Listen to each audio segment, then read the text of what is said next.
నమస్తే, welcome to Andhraprabha. నేను శిశిర. గత 4 రోజులుగా సినీ ఇండస్ట్రీలో అంటే పలువురు ప్రముఖులు, సినీ ప్రముఖుల మీద రైట్స్ జరుగుతున్నాయి. నిర్మాత దిల్ రాజు గారి మీద అండ్ డైరెక్టర్ సుకుమార్ గారి మీద అండ్ మైత్రి మూవీ మేకర్స్ సంస్థ పట్ల కూడా ఇవి రైట్స్ జరుగుతున్నాయి. సో 18 ప్రదేశాల్లో 55 మంది బృందాలతో అంటే 55 బృందాలతో జరుగుతున్నాయి ఈ రైట్స్. అసలు ఈ రైట్స్ ఇప్పుడు ఇంతగా జరగడానికి రీజన్స్ ఏంటి? అసలు ఈరోజు దిల్ రాజు గారు ఎస్విసి ఆయన సంస్థలో కూడా కొన్ని పత్రాలు బయటికి వచ్చాయి, స్వాధీనం చేసుకున్నారు అని వార్తలు వినిపిస్తున్నాయి. సో అవి ఎంతవరకు నిజము ఏంటి అని మనం అడిగి తెలుసుకుందాం. మనతో పాటు ఉన్నారు సీనియర్ జర్నలిస్ట్ కిరణ్ గారు. ఆయన అడిగి తెలుసుకుందాం. నమస్తే అండి. నమస్తే అండి. సినీ పెద్దలు కాకుండా కొంతమంది బయట వాళ్ళు కూడా అనే విషయం ఏంటంటే, అంటే వచ్చిన సమాచారం ప్రకారం అంటే వీళ్ళు ఎక్కువ డబ్బులు పెట్టడం వల్లనే, అంటే చెప్పుకోవడం వల్ల మాకు ఇన్ని కలెక్షన్స్ వచ్చాయి, మా సినిమా ఇంత భారీ హిట్, ఇన్ని కలెక్షన్లు సాధించింది అని వాళ్ళు ఊరికే చెప్పడం వల్లే ఇలా రైట్స్ జరుగుతున్నాయి ఇన్ని రోజులుగా అని అంటున్నారు. ఆబ్వియస్లీ నేను అదే కదన్నా ఇప్పుడు దాకా నీతో, వీళ్ళు స్వయంకృతాపరాధం, వీళ్ళు చేసుకున్నదే అది అంటున్నా. వీళ్ళు అలా కాకుండా వాస్తవానికి దగ్గరగా వీళ్ళు మాట్లాడుకొని ఉంటే బాగుండేది. ఇప్పుడు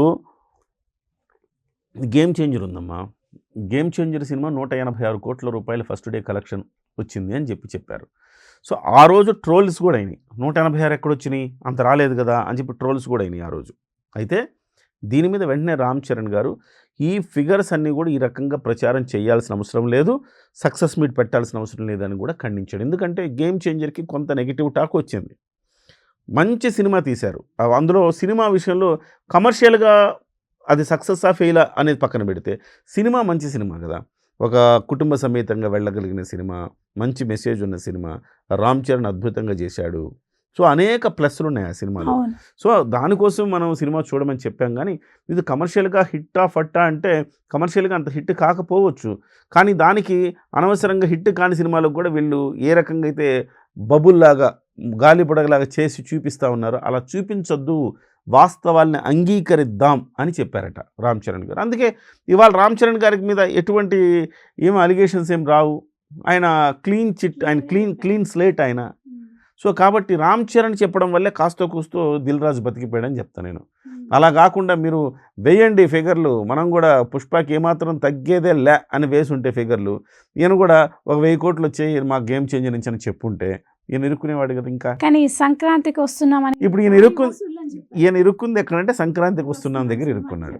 గేమ్ చేంజర్కి ఇరుక్కోవాలా, సంక్రాంతికి వస్తున్నాంకి ఇరుక్కున్నాడు ఈయన. అలాగే డాకు మహారాజ్కి డిస్ట్రిబ్యూటర్ కూడా. సో సంక్రాంతికి వచ్చిన ప్రతి రూపాయి ఈయనకే పోయింది. ఎందుకు ఈయన మీద ఇంత కాన్సన్ట్రేషన్ అంటే, సంక్రాంతికి 3 సినిమాలు వస్తే 3 సినిమాలకి ఏదో ఒక రకంగా ఈయనకు సంబంధం ఉంది. సో కాబట్టి నేను అంటాను, ఇది ఎంత స్వయంకృత అపరాధం. ఇది మనము ఒక గొప్పగా చెప్పుకునే ఒక ప్రయత్నానికి ఈ రకంగా అయిందని చెప్పాలి. అయితే మీరు గొప్పగా చెప్పుకున్న ప్రేక్షకులని ఆకట్టుకోవటానికి ప్రచార ఆర్భాటాలు చెప్పుకున్న తప్పేం లేదు, కానీ కొంచెం వాస్తవానికి కొంచెం దగ్గరగా చెప్పండి. అంటే ఒక 900 కోట్లు వచ్చిందనుకోండి మీ సినిమాకి, 1000 అని చెప్పుకోండి పర్లా. కానీ 530 కోట్ల రూపాయలు తేడా చెప్తే ఎట్లమ్మా, నాకు అర్థం కాదు. సో 500 కోట్ల రూపాయలు తేడా ఇవ్వడని చెప్తాడు, అక్కడే దొరికిపోతారు. సో అదే సమయంలో ఈ బ్లాక్ మనీ ఉందా అనే దాని మీద మాత్రం గట్టిగా ఫోకస్ ఉంది ఈసారి. మరి దాని గురించి చేస్తారు, చూద్దాం. ఈయన పైగా ఎఫ్డిసి చైర్మన్ దిల్ రాజు, ఎంతో కొంత పరపతి ఉంటుంది కదా, చూద్దాం ఏం జరుగుతుందో. అదే మీరు ఇందాక బ్లాక్ మనీ అన్నారు కాబట్టి కొంతమంది అంటే నిర్మాతలు, అది అంటే పేర్లు ఎవరు బయటికి రాలేదు, కానీ వస్తున్న వార్తలు ఏంటంటే కొంతమంది నిర్మాతలు ఏమంటున్నారంటే, హీరోలు బ్లాక్ తీసుకోవడం వల్లే మేము బ్లాక్లో కట్టాల్సి వస్తుంది, వాళ్ళు వైట్ తీసుకుంటే మాకు ఇలాంటి ప్రాబ్లమ్స్ ఉండవు కదా, అది హీరోల వల్లే మాకు ఇబ్బందులు జరుగుతున్నాయి అని అంటున్నారు. దీనిపైన మీరేమంటారు? డెఫినెట్గా హీరోలు తీసుకుంటే హీరోలు ఎవరెవరికి ఎంత బ్లాక్లో ఇచ్చారో చెప్పేయాలి. చెప్పేస్తే అటువైపు తిరుగుద్ది ముళ్ళు, ఇలా తిరుగుతుంది ముళ్ళు. హీరోకి ఎంత ఇచ్చారు, 300 కోట్లు అంటున్నాడుగా అల్లు అర్జును, ఏంది కథ, ఎంత ఇచ్చారు ఈయనకి, వెళ్ళి దాడులు చేయండి, అయిపోయా. సో కాబట్టి నిర్మాతలకు ఉంటుంది ఆ ప్రాబ్లం ఉంటుందమ్మా. ఏ వ్యాపారాలైనా ఉంటుంది కదా, ఏ వ్యాపారాలైనా నాకంతా వైట్లో ఇవ్వద్దు, కొంచెం ఇట్లా ఇవ్వండి అని, ఆడికి ఏ వ్యాపారాలైనా ఉంటుంది. చిన్న చిన్న కన్సల్టెన్సీలే తీసుకుంటున్నాయి, నాకంతా వైట్లో ఇవ్వద్దండి, కొంచెం క్యాష్ ఇవ్వండి, కొంచెం అకౌంట్ చేయండి అని చెప్తూ ఉంటారు. సో ఉంటాయి ఇవన్నీ కూడా. కానీ జిఎస్టీ వచ్చిన తర్వాత చాలా వరకు తగ్గింది, రాబోయే రోజులు ఇంకా తగ్గుతాయి. సో వాళ్ళు నిర్మాతలు కూడా చెప్పాలి అంతా వైట్లో తీసుకోవాలి. ఎందుకంటే ఇవాళ లెక్కల పక్కలు పర్ఫెక్ట్గా వస్తున్నాయి. థియేటర్ నుంచి లెక్కలు తెప్పించుకుంటుంది ఐటీ శాఖ, మరి లెక్కలు తెప్పించుకుంటే తేలిపోలే. సో థియేటర్ నుంచి ఎన్ని టికెట్లు ఉన్నాయి, ఏ రోజు ఎంత వచ్చింది ఏంటి అని చెప్పేసి థియేటర్ని లెక్కలు తెప్పించుకుంటే సరిపోలే. పైగా ఇవాళ అన్నీ ఆన్లైన్ బుకింగ్స్ అయిపోయినాయి. సో కాబట్టి దాచలేము. ఇంతకు ముందులాగా బ్లాక్ మనీ అంతలాగా దాచే అవకాశం లేదు కాబట్టి దొరికిపోతా ఉన్నారు. అదే వెంకటేష్ గారిని కూడా ప్రెస్ మీట్లో అడిగితే అలాగే చెప్పారు ఆయన. నేను వైటే తీసుకుంటాను, తీసుకునేదే తక్కువ, నేను అది కూడా బయటే తీసుకుంటా అని చెప్పాటగా. లేదని చెప్పారు. అంటే వేరే హీరోలు తీసుకుంటున్నారు అంటారా? డెఫినెట్గా తీసుకుంటారు శిశిర, ఎందుకు తీసుకోరు? డెఫినెట్గా ఇప్పుడు బయటికి చెప్పుకుంటున్నారు కాబట్టి తెలుస్తుంది.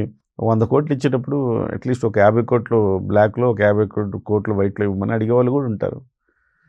ఇదంతా వ్యాపారం. దాన్ని మనం ఒకళ్ళని తప్పు పట్టేది ఏం లేదు. వ్యాపారంలో అన్ని వ్యాపారాల్లో జరుగుతూనే ఉంటుంది అది. కానీ నిజాయితీగా తీసుకుంటే బాగుంటుంది అని మనం ఆశించగలం అంతే.